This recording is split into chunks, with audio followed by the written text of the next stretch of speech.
What's going on, guys? Cutthroat Cacti here. Back again. Guess who's back? Cutthroat Cacti's back here on World at War, playing Verrückt, doing trench gun only challenge. And today, I have a very special guest. Hey guys, I'm Cutthroat Cacti's girlfriend. She says uncertainly. Welcome. This is the longest we've been apart, 8 days. Tell the cacti out there, how was your Christmas? My Christmas was amazing. I went home to the family and we opened gifts and we took a trip to North Carolina. Whoa, we're gonna have to cut that. They don't know anything, and we're not where in North Carolina. Alright, that's fine. Went to North Carolina, hung out with some family, did some shopping, and then I flew back. Or drove back. You don't know. No one knows. Yeah, so it was a nice time. How was yours? Mine was good. I flew or drove, no one knows, to my parents' house. And that was good. Drank too much at home and got very sick one day. Threw up like 6 times. R.I.P. Yeah. Yeah. Not fun. I'm done with drinking for 2024. That's my New Year's resolution. No more drinking. Sober year. Sober year. Sober life, maybe. TBD. To be determined. The hardest part about being away from Cacti for 8 days is not only that I have to be away from him, but that he takes our kids.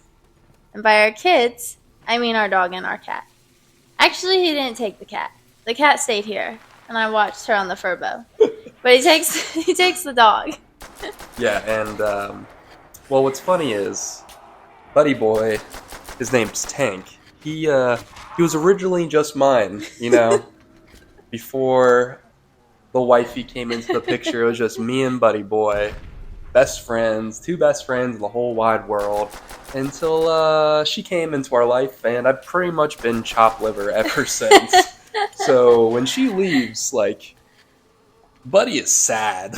He gets doggy depression. Yeah, doggy depression for sure. Goes on food strike for at least the first 2 days. Well, it's because I think when we first started dating, he wasn't, I feel like a mother's touch is different. I just spoil him. So he didn't have all these toys and all these things that he does now. Don't get me wrong, he had toys, but just not as many. A couple tennis balls here and there, maybe some other random things. And also, Cacti played baseball in college, so he was busy and gone a lot. And so then when I came in the picture... Tank went from 2, maybe 3 walks a day to a guaranteed 5. Yeah. Which I would have betrayed me too. And he now has a basket dedicated to his toys, which he tends to take. He'll search through the basket to find the toy he wants. And he's just spoiled now. As he sits in between us, eating his tennis ball as we speak. Now, the cat, on the other hand. She is one chunky gal. Yeah. Tank was intentional. We wanted him. He was not an accident. He was not an accident. Now, the cat, her name is Sinker. The pitch, named after the pitch. The wife hated it at first, didn't you? I did. When I would take her to the vet, they put her in their system as Kitty/Sinker because I would talk to the vet techs about how I was on strike about my boyfriend trying to name our beautiful girl cat Sinker. But I lost that battle, obviously. So you like it now, don't you? I do. No, I do like it now. And when Cacti tells you a future story of something that happened, the name just fits her. So true. I'll have to tell that story in a future episode. Yeah. But how we got her was my father was in town, and we just happened to go on a walk. Yeah, and I wasn't. I was out of town. Yeah, she was out of town. My mom wasn't there. She was like getting us food, which great mom. But my dad and I just go on a walk, and sitting right on the corner, like right by the road, is Cinco. And she's like, when cats are scared, they take off, they run, like they're gone. But this cute little kitty cat was just waiting on the corner, like staring at us, like looking like she wanted us to take her. And we were like, no. We kept walking.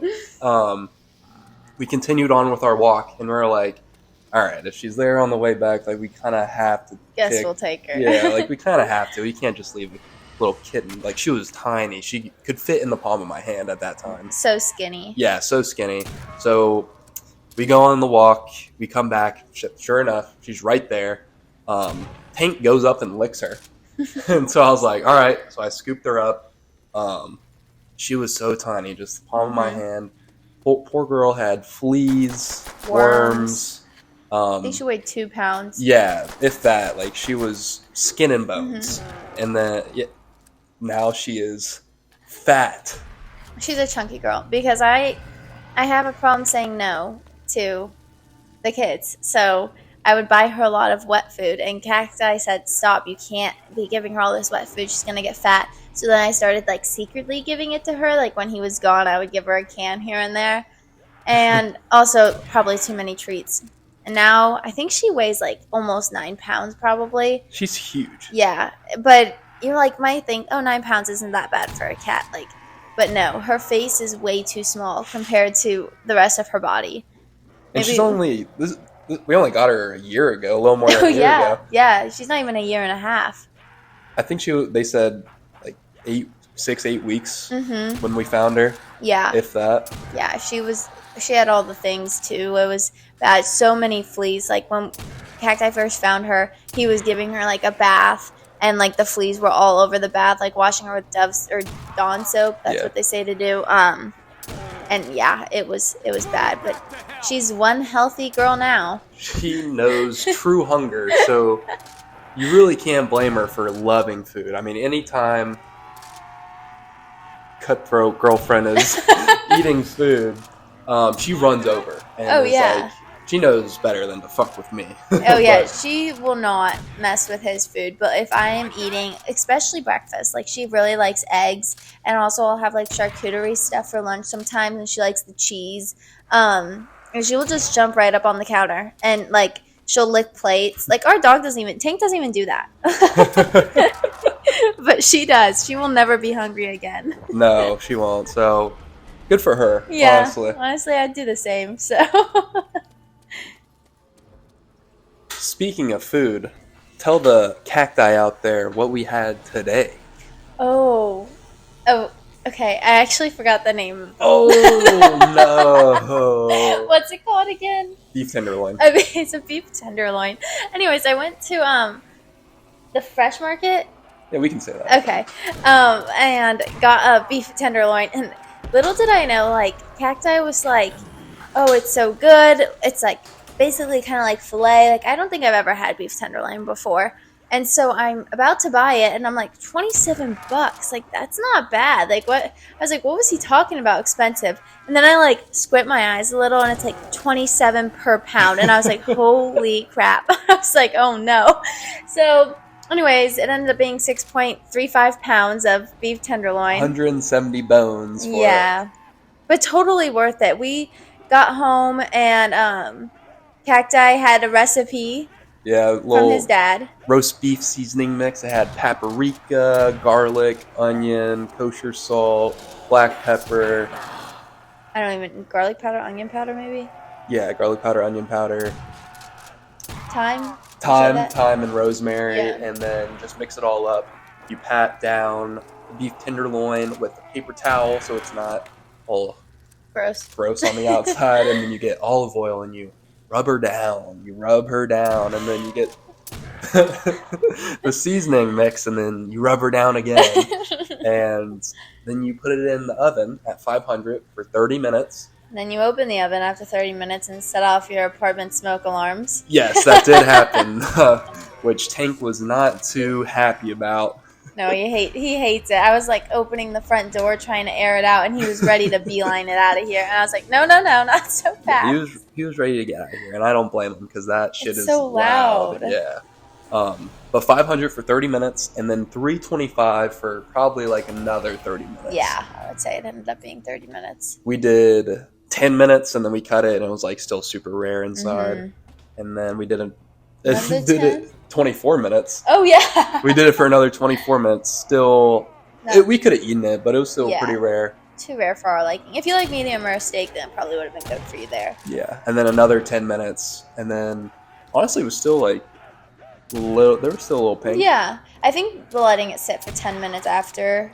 Yeah, you let the juices, whatever. Yeah, I think that helped. And then as a side, we had mashed potatoes. Yeah. And that was good. I don't know if anyone out there knows what Newski's bacon is. So good. I didn't before I started dating Cacti. But I will say it is a superior bacon. I didn't really think that there was much differences in the bacons. I wasn't a huge bacon gal before I started dating him. But boy, is it good. And I've also never had mashed potatoes with bacon in it. And so we did some homemade mashed potatoes, 2 pounds, butter, milk, the regular ingredients, salt, pepper, and then the 7 slices of Newski's bacon. So good. It's like, Yeah. it's just so smoky. So It adds so much flavor to the mashed potatoes. So I just recently had mashed potatoes on Christmas, and my mom does not put bacon in hers, and I could just like the amount of flavor that was in these compared to those. No offense to my mom, those mashed potatoes are amazing. Just saying, the bacon adds a lot of flavor. It's the Newski's too. Not because if you just add bacon, it's gonna taste better for sure. Bacon's Yeah. delicious. Bacon But makes everything better. Newski's, if you have a fresh market near you, please try Newski's bacon. It's so good. Yeah. No, you definitely should. And if you just have a fresh market near you, get the Newski's. Get a slice of the cake that they have by the checkout. They have some good stuff. They do have some good stuff. Yeah, it's really good. Another thing that's really great about Fresh Market is, I don't know if anyone else likes candy as much as I do, but candy. No one could possibly like candy more than you. Candy and sweets are my favorite food group out of all the food groups. Carbs is second. But anyways, at Fresh Market, they have, it's like a miniature candy store in there. Like, they have a whole area where you can go and get like a bag and scoop all of your favorite candy into a baggie. So it's like, I don't know, it has everything you need. You got the fresh stuff, like the fruits and your vegetables. Then you can get the fresh meat, Newski's bacon. Then they have normal stuff and really good cake and sweets. And then a candy section. Like, what more could you even ask for? I don't know. I really couldn't tell you. Nothing. That's the answer. I have a question for the cacti out there. Is cheerleading a sport? Oh, boy. You know I had to bring this up. Please say yes, but hear me out. Okay, I was a cheerleader, and I did competitive cheerleading and like high school sideline cheering, okay? Competitive cheerleading is 1000% a sport. Like, if you look on YouTube, look up one of the just competitive cheerleading. You watch the stuff those people are doing, and no one that's just an average person that didn't train at that could do that. And that is, I will stand by that. And sideline cheering, though, that is not a sport. Anyone can say big G, little O, go, go, go, go, go. So, I have a question. Yeah. You mentioned go watch it on YouTube and you have to train for it. Uh-huh. That doesn't make it a sport. You can't lift 500 pounds without training for it, but I wouldn't call lifting a sport. Okay, I guess that's fair. But I feel like a sport, you train at it to become better. Like baseball, you work at it. Yeah, but I'm working with other people, especially baseball. It's such a team sport. Like So is cheerleading. I guess, but like, what are you? There's no. In our stunts. There's no direct like competition. I know you guys get like scored or whatever. We compete. That's a competition. We compete at a competition. But not directly against each other. It's yes, like directly against the team. So, but it's up to the judges too. It's not like undeniable. Well, cheerleading competitions are based off of. I don't want to get into the details, Yeah, but get into the details. I want to you know. get scored off of difficulty. There's a different judge for every section, and so like if you have higher difficulty, you can get scored higher. If you have a fall, there's little deductions for everything. Like if you trip on like when you're tumbling, that's this amount of a deduction. So, anyways, okay, I'm just gonna leave it to you guys. Let us know if you think competitive cheerleading is a sport. Yes or no, okay? Because my dad says no, my boyfriend says no, but I will never not say yes. Sideline cheer? No, not a sport. Anyone can do that, I think. Maybe if a sideline cheerleader is watching this and disagrees, I'd love to talk about it. No woman's watching these videos, I promise you But that. I really do want to know your all's opinion on that. Yeah, I also want to know. So let us know in the comment Yes. section down below. Please do. And we'll wrap things up there. I'll go ahead and end the game here, and we'll catch you guys on the next one. Yes, it was great chatting with you guys. Have a good one. See ya. Bye.